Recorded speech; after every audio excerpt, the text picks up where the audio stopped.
Hey, what's up? It's the Critical Plug,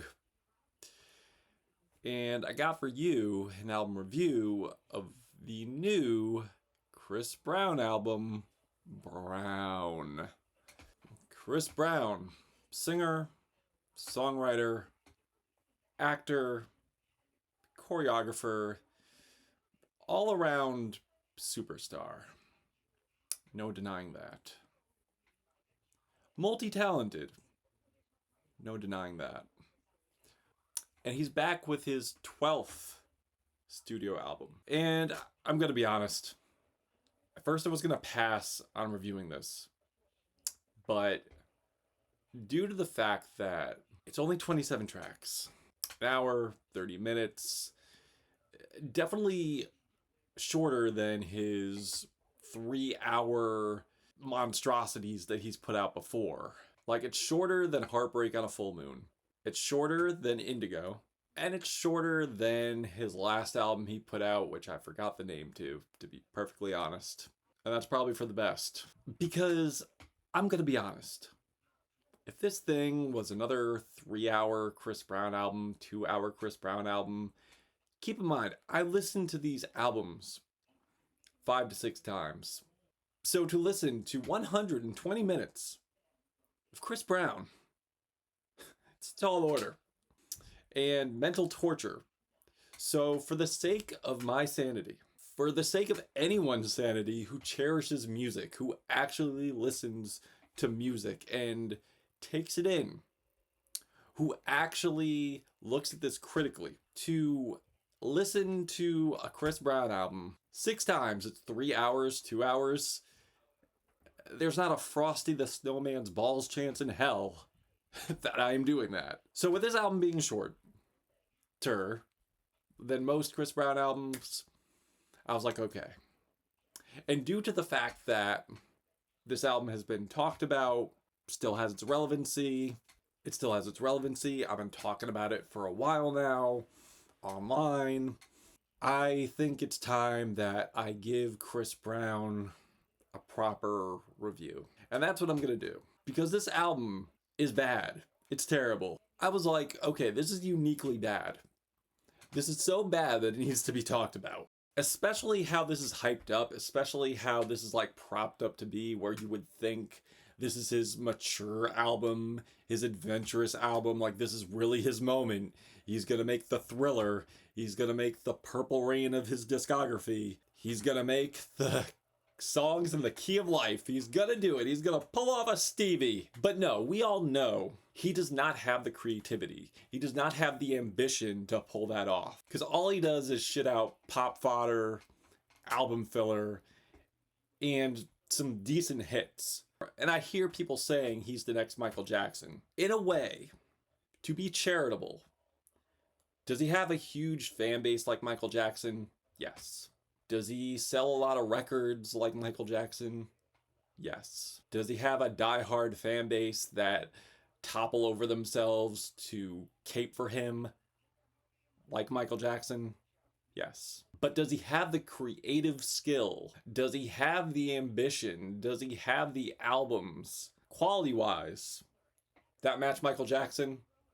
Fuck no. The only person close, in my opinion, that is on Michael Jackson's level artistically, and I get a side eye for this, is The Weeknd. Because with The Weeknd, he actually studies the genre, he actually hooks up with the producers that are gonna bolster his sound, complement his sound, actually give his music personality. Because let's be honest, a Chris Brown album has no personality. It has no identity. All he does is just hop on the next trend, what he thinks is hot, what he can capitalize off of, and that's that. And now this thing is obnoxious and trash in many respects. Because given the lyrical content, given the subject matter, given the context, this is more garbage than I possibly imagined. And I know people are gonna come at me in the comments. I can see you typing away now, being like, oh, but he sold so many records. He sold a million records. Oh, million streams. Oh, that's why he's doing well. But be honest with yourself. Do you actually listen to music? Do you actually listen to music and say, well, it's selling well, so it must be good. I'm turning off my brain. I'm not paying attention to the production. I'm not paying attention to what I'm hearing. God, I hope not. But that probably is the case because we are living in an age, and it keeps getting progressively worse, where people are a fan of the numbers, they're a fan of the streams, the accolades, but not the music itself. Like, does it sound good if you're not paying attention to it? Sure. But if you're actually listening to this critically, if you're actually taking this in, you're lying to yourself. I'm sorry, that's my honest opinion. You are not being honest with yourself in saying this is great music, because it's not. And due to the world being in shambles as it is, due to the fact that AI is destroying the planet, poisoning the air, causing water shortages, polluting the water. But Chris Brown's changed, right? He actually cares, right? But hey, the AI artificial production is worth it. And that sounds so mushed together, so sloppily put together, completely devoid of emotion, completely devoid of soul and feeling. It's like continuously biting into the most unseasoned, stale, sloppy, dripping sandwich. Chris Brown's vocals sound so robotic, so processed, so soulless. And contrary to what you may believe, based on the album cover, no, this thing does not have a concept. Because you do get an old school sound on Fallen with Leon Bridges. But what we get here as a result is Sinners if it was AI generated and loaded with lovesick, sappy lyrics. And then we have What's Love, because what we have here is a triple threat competition. Because what we have here is a triple threat competition in what could be more fraudulent. Because in this corner, we have the washed out production. Because in this corner, we have Chris Brown's robotic ass vocals that sound so inhuman and warbly. And in this corner, we have Chris Brown's lyrical sincerity. So which one comes out the most victorious? I would say it's a tie. And that's another thing too, how victimized Chris Brown paints himself on this record. Because in one breath, he's apologizing for his wrongdoings, saying he's gonna get better, while simultaneously gaslighting his audience and pushing back against criticism. But simultaneously, he's gaslighting his detractors and people throwing rightful criticism his way towards his egregious behavior. I could hear the breezy stands typing away, going, "Oh, Casper, that was years ago. He apologized for the Rihanna thing.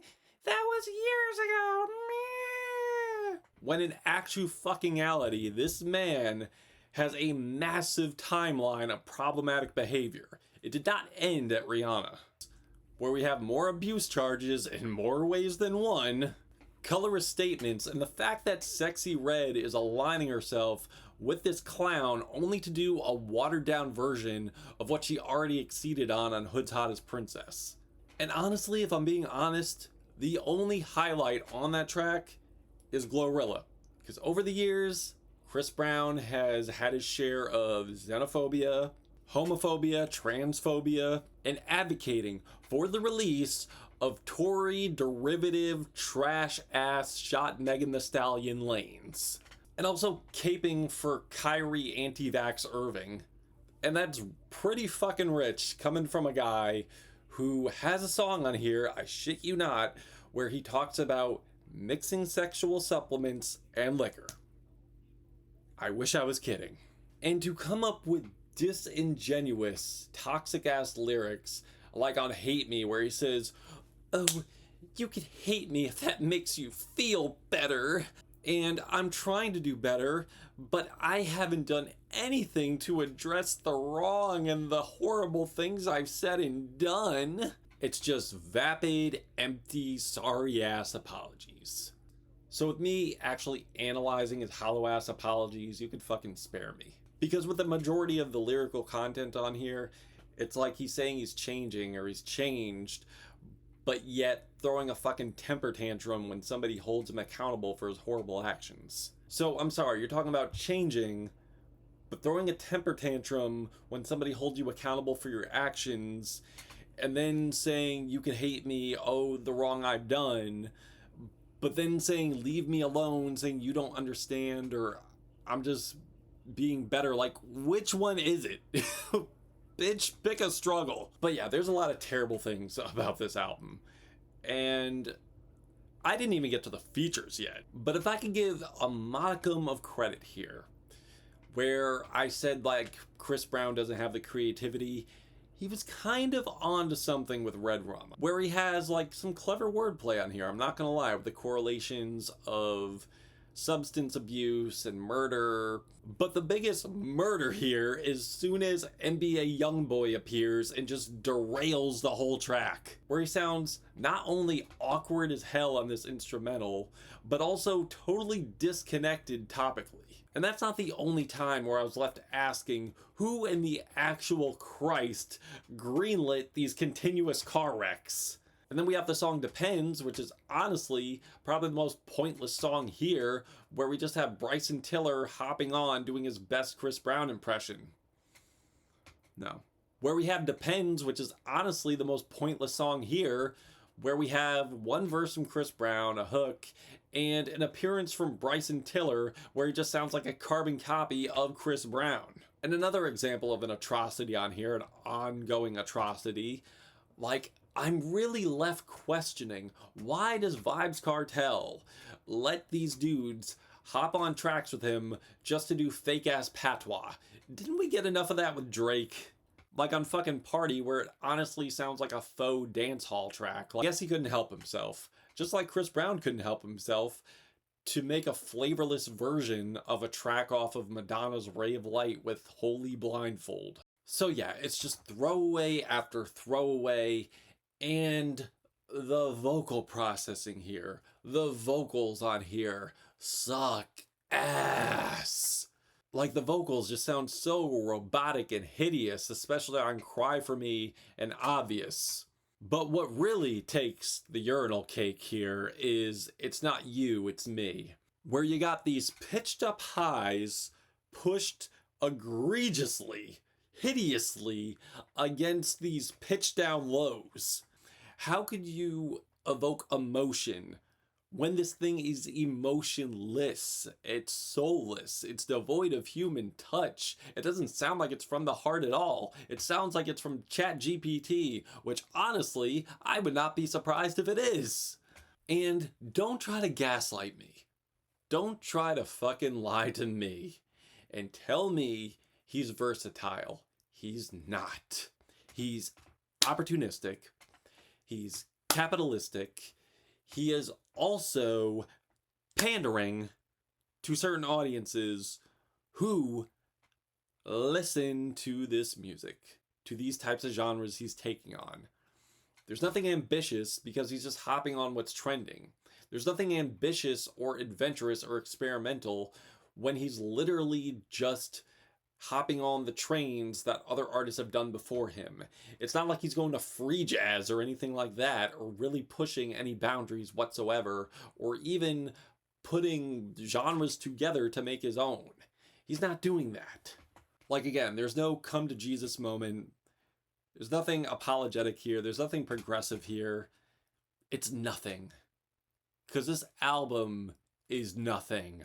Because this whole thing just sounds like an abomination. It sounds like something AI shit out. Because the sincerity is so fake. Because honestly, it sounds like what you would get if you typed in, let me make some apology songs through ChatGPT. Let me type in some ballads and make it with ChatGPT. And then I got people trying to gaslight me saying, oh, well, you just had a bad attitude going into it. That's why you didn't like it. That's why you didn't like it. No, I'm sorry. The lifeless, shitty, bloated, disgusting diarrhea of a fart cloud that this album is, like, going into it with a positive attitude wouldn't change that. It wouldn't change what I'm fucking hearing. And the thing is, overall, we know Chris Brown has the talent. We know that. But due to the fact he's a capitalist, due to the fact he doesn't give a fuck about his fans, and due to the fact he's gonna go where the money is, and due to the fact he's just a wagon hopper, not innovative at all, he is never gonna give you a creative album. And if this didn't seal the fucking deal, I don't know what will. Because he just drops trash after trash after trash. It's like someone having the talent to make pizza, but all they give you is synthetic dough and flavorless sauce and rancid cheese. And there you go. That's a Chris Brown album. And speaking of pizza, it's a circle. A 0. And that's what I'm feeling on this. I am feeling a fucking 0 on this. But hey, if you've given this album a listen, what did you think? Did you love it? Did you hate it? And why? I am the Critical Plug. Hit me with a sub. Show me love. It's my opinion. If you hate it, your view's still a dub. Critical Plug. Chris Brown. Till we meet again.